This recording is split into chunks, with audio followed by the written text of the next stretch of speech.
Ben does a lot of my, he handles a lot of my permitting issues, whether it's, we've had this whole, the alarm permit has always been the biggest bear. And those of you know, I used to own an alarm company 20 years ago. When they were hardwired?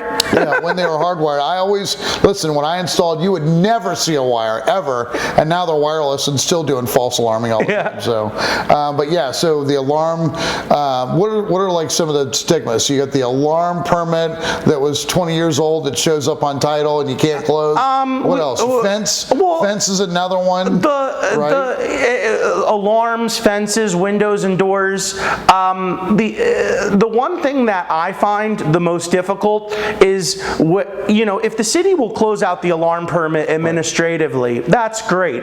But for example, I get called into areas of Miami-Dade County when the electrical inspector wants to come out to verify the bars, the magnetic bars you see on the window have been removed, or the door. Yeah. So that's a very interesting question. Those are very common permits, but what I have to look out for is my clients and property owners and transactions. So I have to make sure there's nothing in the surrounding that hasn't been permitted that would affect that. So it's kind of like a holistic approach. If I only concentrate, I've seen a lot of real estate professionals, especially when I was working in the Weston Building Department.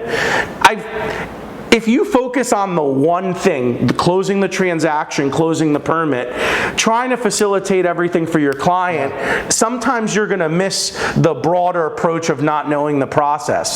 So having known the process and do what I do, and for your team. 30 plus cities here in Broward County. Every one of them is different, and what's very interesting is the resolution is different.